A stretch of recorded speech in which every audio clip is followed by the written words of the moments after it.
How to buy a house. If you're a first-time buyer, this video is going to break down step by step how you can succeed in buying your first home. My name's Darren. I'm a licensed real estate agent and loan officer in California. My channel is dedicated to helping people build wealth through real estate education.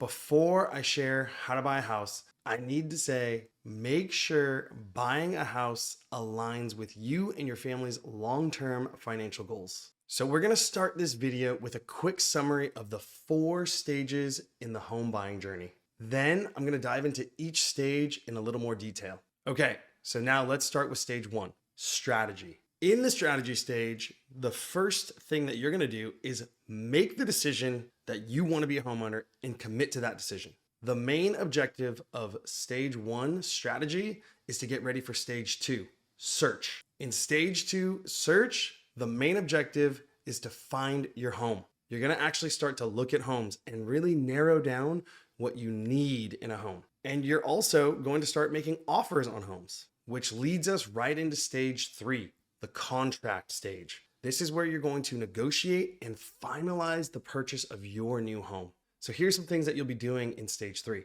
Schedule an inspection, get an appraisal on the home, negotiate contingencies, and finalize your financing. Once all those steps are done, that leads you straight into the last stage, stage 4, which is closing. This means you get to move into your new home. And from a high level, what you're going to be doing is planning your moving logistics, performing a final walkthrough on your home, and complete the closing process. Now, this is just a summary of the home buying journey. If you prefer to read this information at your own pace, I've actually created a PDF of this video with all the details. And so if you want a copy of that, there's actually a link in the description below. Now that I've gone over the high level home buying journey, let's get into the details. Let's start with the basics of real estate. So there are 3 major agreements that govern any real estate transaction. The first is the listing agreement. A listing agreement is between a seller and an agent, and it has an agent represent the seller in the sale of their home. The next agreement is a buyer agreement. This is between a buyer and an agent, and it just has an agent representing the buyer in a purchase of a property. And last but not least, we have the purchase agreement, also known as an offer. And the purchase agreement is between the buyer and the seller, and it outlines the agreed upon terms of the property sale. So this will include the purchase price, contingencies, and other closing details. Now that we've covered these basic contracts, let's talk about the 4 stages of home buying. Phase number 1, strategy. This is where you're coming up with your game plan and getting ready for phase 2, search. As a kid, one of my favorite sayings that I heard was, proper planning and prevention prevents piss poor performance. Like all things in life, if you don't take the time to adequately prepare, then you're essentially setting yourself up for failure. And home buying is no different. And so in this strategy phase, the first 2 things that I want you to do are number 1, make the decision to become a homeowner. And that doesn't mean you have to become a homeowner next month or even the next 3 months. Most people that I talk to don't buy a home for at least 9 months to over 2 years since the first time I talked to them. But they made the decision that they are going to become a homeowner and committed to that decision. 9 months or 2 years away, that's totally okay. The next thing in the strategy phase is get educated. And if you're watching this video, that means you're already on that path. So great work. So a part of getting educated does include arranging your financing. A quick stat, so around 74% of home buyers in 2024 bought using financing. So they got a loan to buy their property. Now, if you're someone that's buying with cash, congratulations, you've done something amazing. You got some cash, kudos to you. But for the majority, make sure you get your financing arranged ahead of time. And how are you going to do that? Reach out to a licensed mortgage professional to help you determine your purchasing power and figure out what's a comfortable monthly payment for you. If you don't know how to find one, you can just email me. Here's my email. After you've gone through these steps of making the decision and committing to it, getting educated, arranging your financing, and that leads me right into the search phase. The main objective here is to find a new home and make offers. And a big fear and pain point that I've had with some clients is that they're looking for a needle in a haystack. And so the way to avoid this is in your search, be super specific on what your needs are. And obviously there's going to be some wants, right? So if you find a home that has all your needs and has some wants, that's a huge bonus. But for the most part, if you find the home that has all the needs, go ahead, make an offer on it. I'm going to share 2 examples of past clients that had a great search experience and a not so good search experience. We'll start with the not so good search experience. My clients started with a small list of needs, and that list kept growing and growing and growing, and they kept changing their criteria in the search phase. This led to us looking at over 60 homes, eating up most of their nights and weekends, and they were starting to get some fatigue in looking at homes. Eventually, we found the right property. They got a great deal. They were super happy, but the search phase was painful for them. So my other client who had a great search experience was super specific in what she was looking for. We looked at 3 homes the first weekend, and we got one under contract that week. Eventually, as we went through our inspection contingency, which I'll talk about later in the video, we decided that that property would not be a good fit for her long term due to the HOA, but I'll share the details later. After we canceled that first contract, she looked at 5 more total homes and she found her dream home. If there's anything that I can have you take away from the search phase, it's that you have the opportunity to define what you need in a home. And if a home doesn't have those things, don't waste your time looking at it. But if a home has all of your needs, write an offer. And going back to the real estate 101, writing an offer means submitting a purchase agreement to the seller. And this leads me straight into phase number 3, the contract phase. What happens in phase 3, the contract phase, is that you're going to negotiate and finalize the purchase. So once your offer has been accepted, you enter into escrow. And escrow is when you'll do these things: schedule your inspection, submit an earnest money deposit, get an appraisal, finalize your financing, and negotiate your contingencies. First thing is scheduling your inspection. Now this is super, super important. Make sure you get a thorough home inspection so you don't have any major unforeseen costs down the road.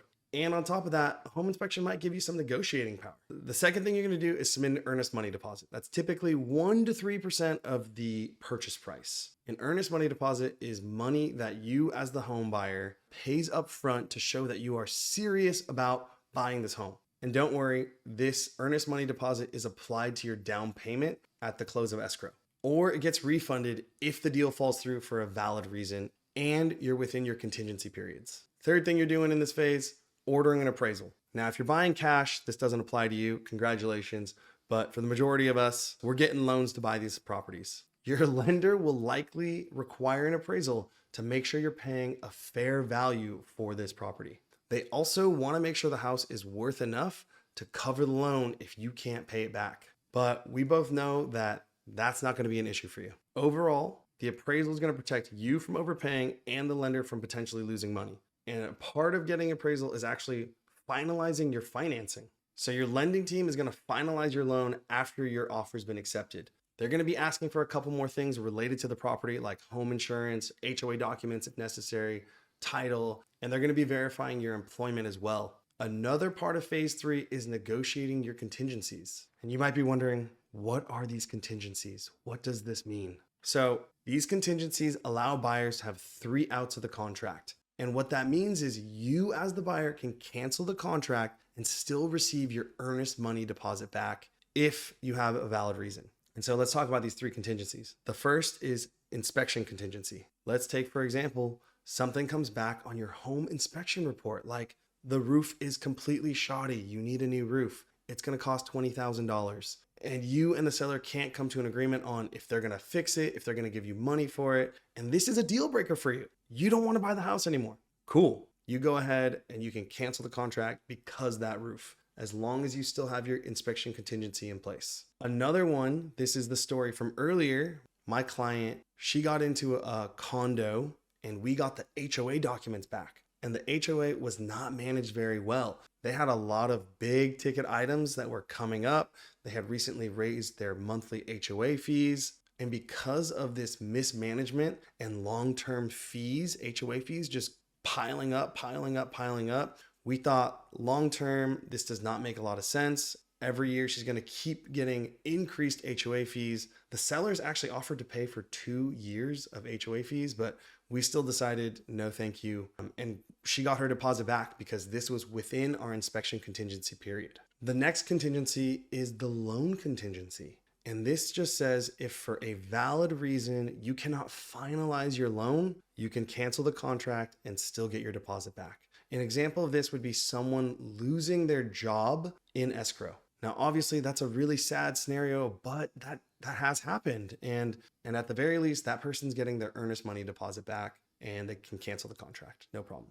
So the third is the appraisal contingency. And the appraisal contingency basically states that if the property appraises for less than the value of that purchase contract, the buyer can walk away and still receive their earnest money deposit. Now, I'm going to share a story of a client who purchased a home, who was under contract for a home for $540,000, and the appraisal came back at $500,000. So there was a $40,000 difference. And at the end of the day, they stuck to it. They didn't want to negotiate with the seller, and the seller ended up actually just lowering the price to match that $500,000. So it's really important to understand all three of these contingencies and really understand how they can help protect you when you're buying a home. On top of that, they can be used as tools to help you submit a winning offer. Okay, so now that we've gone through phase 3, the contract phase, you've completed everything in phase 3, the most exciting phase, closing. And this means you get to move into your new home. Here's what you're gonna do in phase 4. You're gonna plan your moving logistics, right? Make sure your lease, if you have one, ends at an appropriate time with getting keys to your new home. If you need to take time off to move or you're gonna book some movers, go ahead and do that in this phase. You're also gonna perform a final walkthrough. So you're just gonna walk through the property, make sure you're getting the property in the condition it was agreed upon, and make sure the sellers moved all their stuff out. And finally, you're gonna just complete the closing. So you're gonna send your remaining down payment and closing costs. You're gonna sign some loan documents. And once that's all wrapped up, you're gonna get keys to your new home.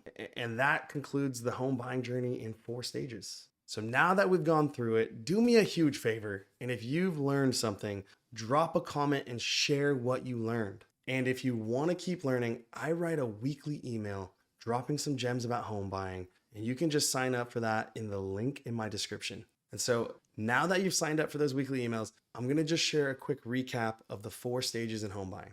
Phase 1, strategy.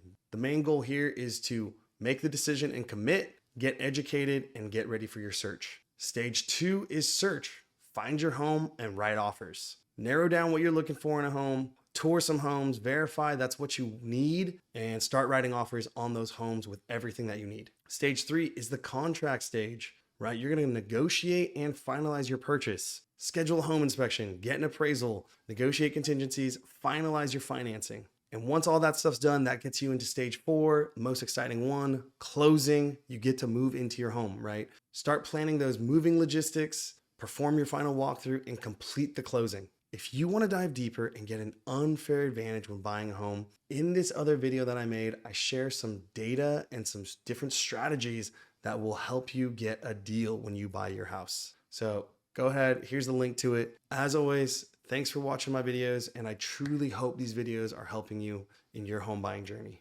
Also, if you have any questions, I'm just one email away.